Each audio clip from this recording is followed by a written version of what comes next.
Hello, everyone, and welcome to the Southern Reads Podcast, the show where I talk about books and only books and everything book related. And today I am joined by Miss Andrea Ledew.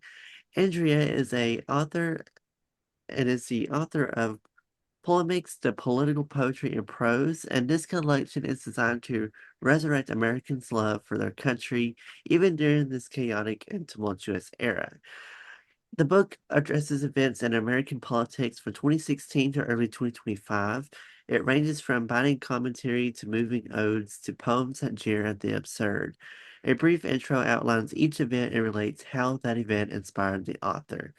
Her current project is a novel with the disabled main character set in Northeast Florida, and right now she draws both on her ongoing experience as a caregiver and her love for public gardens. And besides gardens, Andrea loves good milk chocolate, old houses, murder mysteries, and travel. So today she's here and she's going to share a little bit more about her writing journey with us today, share with us a little bit about how she got started, what kind of inspired it, and just how what the overall experience has been so far. So, Andrea, thank you so much for wanting to come on the podcast today. I'm really looking forward to hearing your story, and welcome to Southern Reads. Thank you so much. I'm very excited that there's a podcast that's focusing on Southern writers because I know a lot of them, and it's a very fruitful area for writing these days. So share with me just kind of a little overview about what kind of inspired you to become a writer and was being an author something that you were always wanting to do? The short answer is yes. I think I went a little different route than a lot of people did because I went to law school. um, which is often a choice of English majors who realize there's no job upon graduation. But I I find that anybody who is especially drawn by words is going to want to write in some format. And I found that it was much more rewarding to write in a creative fashion than it was in the, drier and more fact-based style of a legal writer. I mean, I could write that way, and I did. In fact, when I first went to law school, the people who were in charge of the legal writing program told me I should take a remedial course, which was terribly insulting as a person who had spent the past 4 years writing papers and, creative writing and everything. So I ignored their advice, and I did find legal writing very difficult.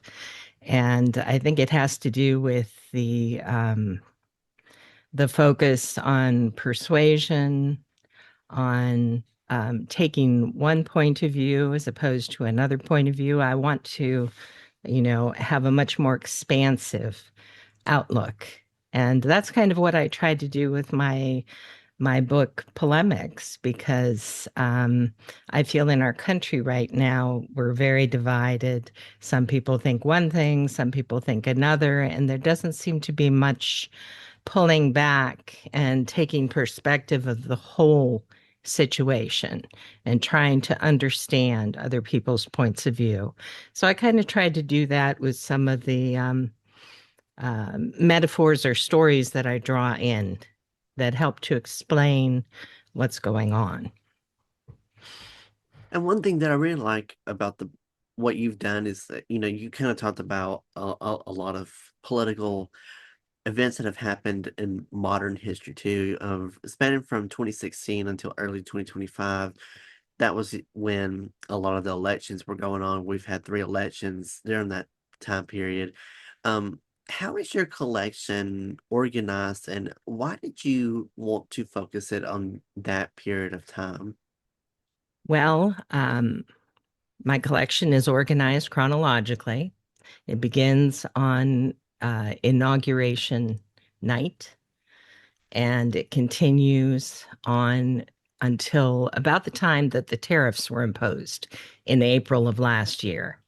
So each time there was any kind of a situation in the news that called my attention to it, and I thought, That's funny. That hasn't happened before. I don't remember that being a part of what I learned about back in law school. Then I would write something about it.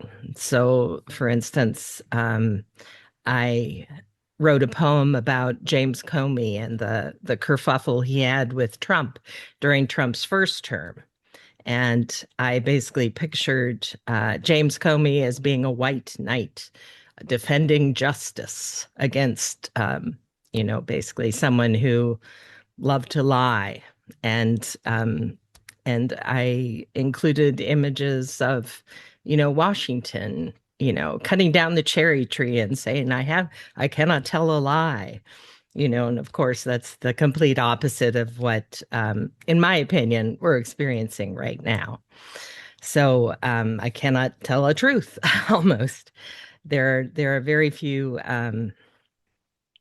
There are so many different images that you can draw upon in literature or in the common mythology of our country that help to describe what we're going through and help people realize this is not the first time that people like this have lived in our country.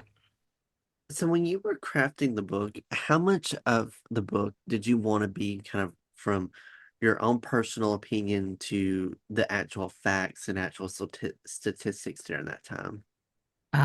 The statistics that are in newspaper articles, I would often draw upon. So to take again that same poem about the White Knight, about James Comey interacting with Trump and Trump basically requiring a loyalty oath from him, which had never happened before that we were aware of in the Justice Department. In that one, I was reading a New York Times review of books, and they were reviewing the latest book that James Comey had written about this period. So I was going through it in a fairly detailed way. But of course, you're using your imaginations to imbue some character on these people who are just black and white in a newspaper story.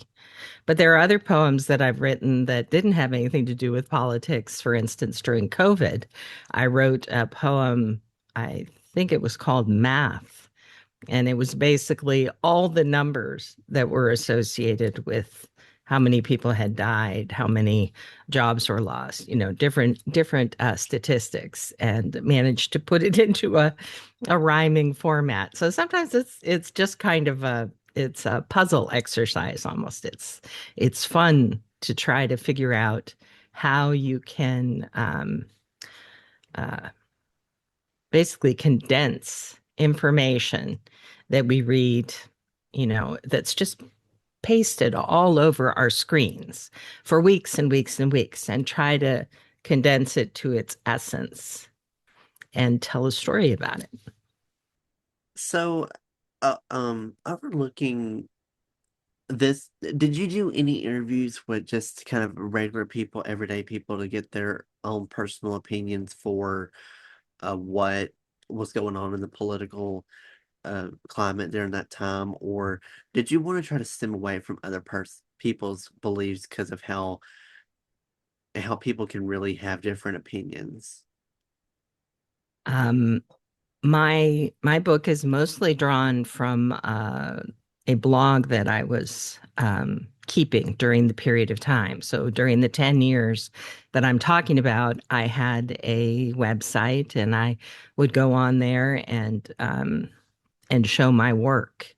And so it is based on my opinion, but it's also based on the the tension that is in our society that's visible, that we see either on news programs where talking heads are spouting different opinions or in in real life when we encounter people. But I certainly, since I have published the book, I've come across different people's opinions. I had someone tell me that if I didn't agree with the president's immigration policy, I should take an immigrant into my house and keep them and then see what I think about it. So, so obviously not everyone is going to be on the same side of every issue as I am. But at the same time, I lament the fact that we can't talk to everybody like we used to be able to. I feel like there was more civil discourse in the past than there is currently. And it's really hard for people to bring up political issues which need to be talked about.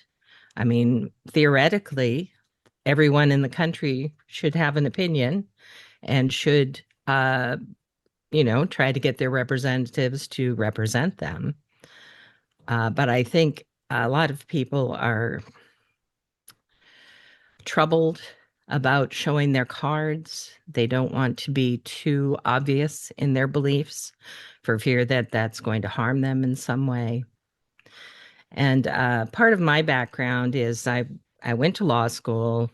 I worked for about 3 or 4 years. I was a child support enforcement lawyer in South Florida.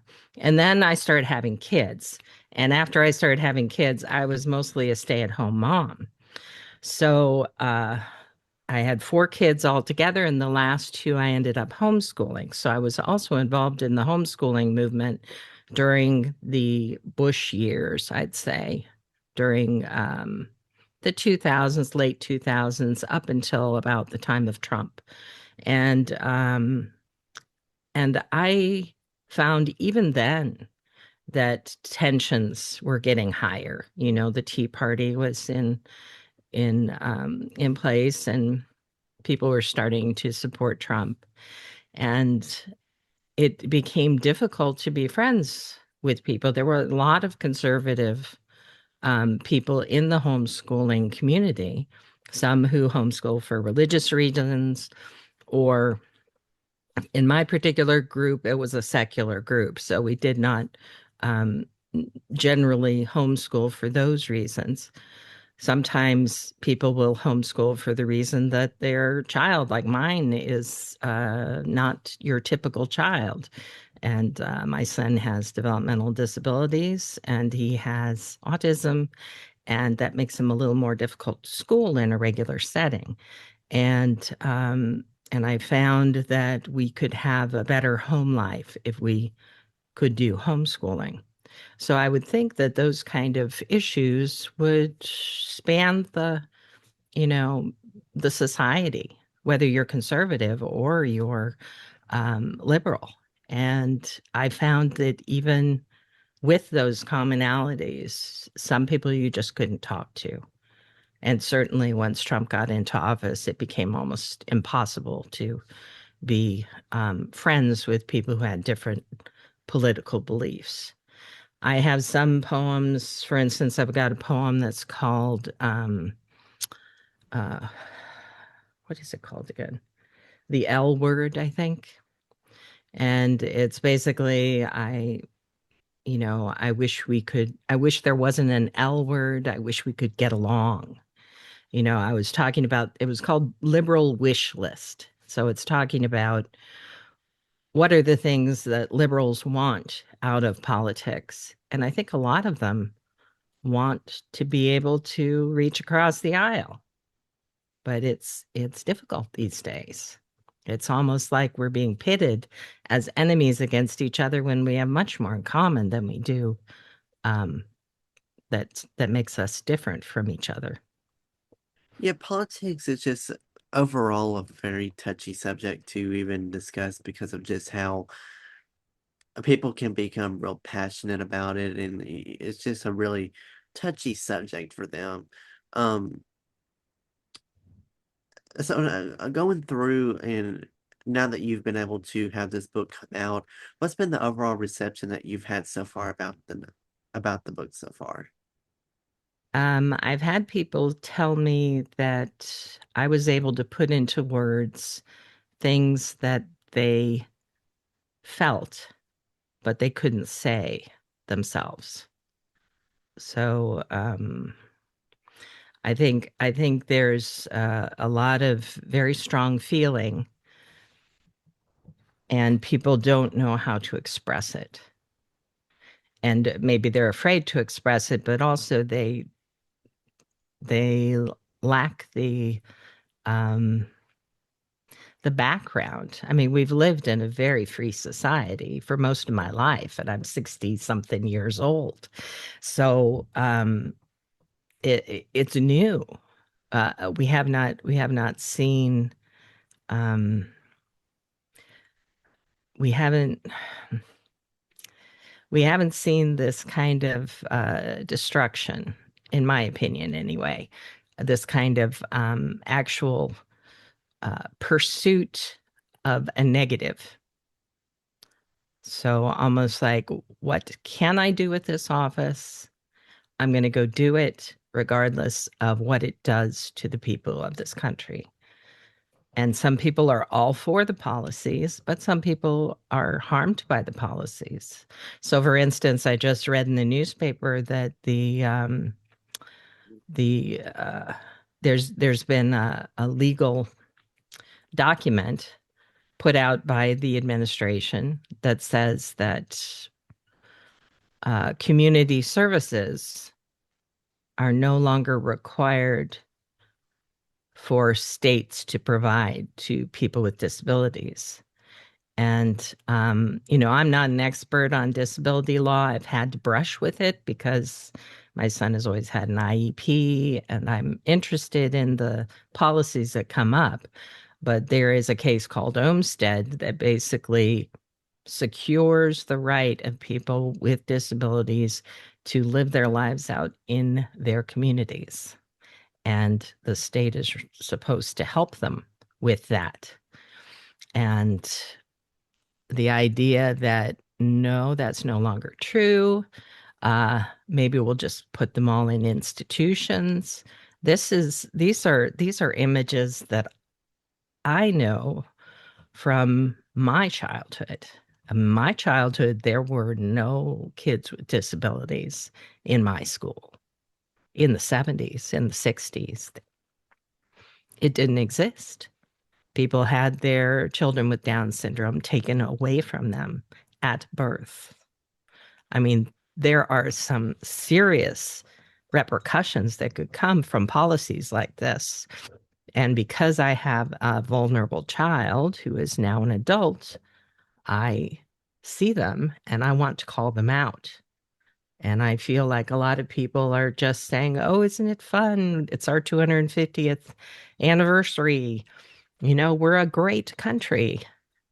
But there are policies that are making us weaker, that are making us less free, that are harming vulnerable people. And I object to that. Due to everything that's been going on in the political climate now, do you think that there's a lot of things that have happened that you could possibly add on? And is this something that you are continuing to do? Maybe have like a sequel come out where it does cover the next 10 years? Or where would you like to go when it comes to your writing career? Yes, well, as you said in your introduction, I have been working on this novel for forever. I started it before I started Polemics. I mean, I had obviously been writing the poetry over the whole 10-year span, but I started writing more seriously on my novel, I don't know, 2021, something like that, like during COVID. And and I got about three-quarters of the way through it, and then Trump took office for the second time, and I was like, I really think maybe some people could benefit from a collection of these poems. And so I focused on that. And I have found that throughout the administration, the hits just keep on coming. It's like you never run out of material. And I still find myself reacting to news items, and I still find myself creating poetry. At times, I'll write an essay or a story, but I hope to turn back to my novel and finish it sometime soon. But I fear that I may come out with another sequel to this edition, this Polemics, um, which I'm thinking about calling the poll tax, just because It has to do with elections, but we'll see about that. That's just a tentative title. But I've got a lot already. And I feel like we have 2 years to find new leadership. And I'm a moderate Democrat. I'm not super far left. Um, I don't want to burn the institutions down. I think there's ways that we can make it all work better for us. But in those 2 years, I feel like something has to change. We have to become more engaged in our country. And it's very, refreshing that things are happening. Like, I mean, somebody like Mamdani got elected in New York, and several of the people that he supported got elected in this most recent round of primaries. Not elected, but they were selected for their party to represent their party in the election. And so I think there's a lot of things that are going to improve, and hopefully already in the midterms, things will improve and maybe they'll completely turn around and it'll be unnecessary for me to be over here, being the gadfly, being the critic of everything that's going on. But I feel like uh, there are ways that poetry and stories and essays can uh, turn people's minds around and allow them to examine objects that they might just see flashing by in the news. They can look at it more closely and say, oh, that's why, the writer feels this way about it. Maybe I feel that way too. Or maybe, oh, she's wrong. She's completely wrong. I disagree. I don't care, whether you agree with me or not. That's not the important thing. The important thing to me is that everybody is thinking about what's happening, that they're not just allowing government to get away with anything they want. I mean, we have AI barreling down the pike. Is there any policy on that? Not really. You know, Hmm. there are so many changes ahead of us, and I feel like we really need people who are taking a stand and are looking out for our best interests. And so I hope people will be politically active, even if they're discouraged, and perhaps more so if they're discouraged. There are people out there who can help, and I know I've met several candidates I'm very, very excited about. So Yeah, I think that this is such a good book, and it brings a lot of awareness to what is going on in our political climate now. And I think being able to bring a lot of these ideas and bring these topics into the society and bring it out to the public is really important. Um, what's the big key takeaway that you want people to get from when they read this book and any of your political books that you have out? What's the big takeaway you want them to walk away with? I would say you have agency, you have power, even as an individual. You have a voice and you can express it. And as you gather with other people who think like you have more power. And I think that the negative things that are happening in society often occur because people are either apathetic, they don't really care, they don't want to pay attention, or because they feel powerless. And neither one is a good thing. So you are not powerless. You are a valuable person. Whether you have a great education, whether you have a high paying job, it doesn't matter. That's not what America is about. America is about having a voice for everybody and having benefits that are available to everybody. And I think people are very discouraged, thinking billionaires are taking over, um, and people without power have no say. They're expecting that, it's going to be like the French Revolution, where we're all walking around with pitchforks, and I I don't think we're there yet. I think that right now we are realizing that our our concentration on digital content, our neglect of real things, of our real lives and other, physical people is coming home to roost. Even though it's fun, even though, I'm as guilty as anybody of spending too much time online, I still realize that, it doesn't make it so I don't have to pay my bills, or I don't have to, pay attention to the news and kind of know what's going on, and register to vote, and little things like that that are easy to forget about if you're so all you care about is your followers, you know? So I would encourage people to be with other people more often. It doesn't have to be in a church community. It doesn't have to be political. It can just be friends. It can be a book club. It can be anything.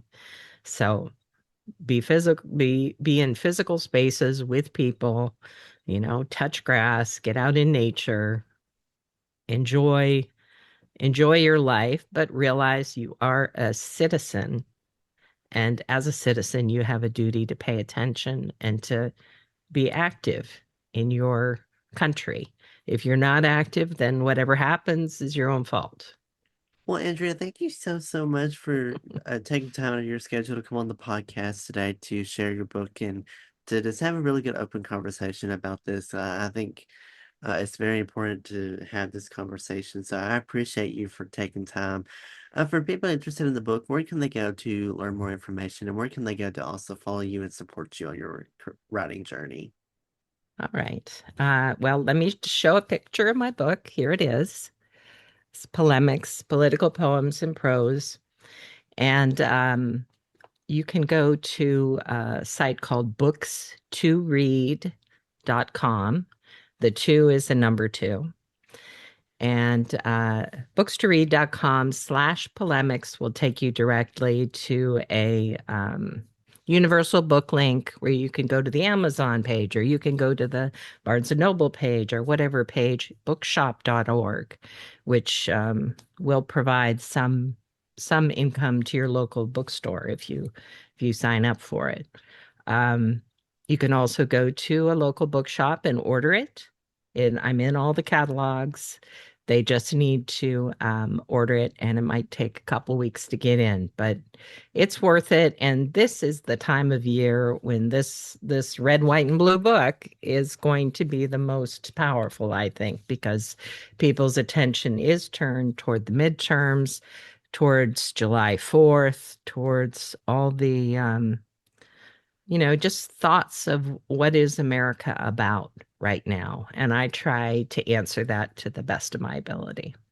And I will put all of her information and things into the description box below. So just feel free to go check the description box, the show notes to find her links. And I'll make sure to include all those down below. Feel free to also follow the podcast on the socials. You can reach out to me on Instagram and TikTok at southern.reads. You can also follow me on Facebook, Twitter, and YouTube at Noah's Podcasts. And feel free to check out my website, noahspodcasts.com, to learn more about this show as well as the other podcasts that I do.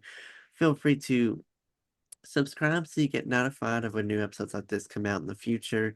I appreciate you all so much for tuning in to today's episode. Hope you all enjoyed it. Have a great rest of your day. Be safe, and I will see you in the next episode of Southern Reads.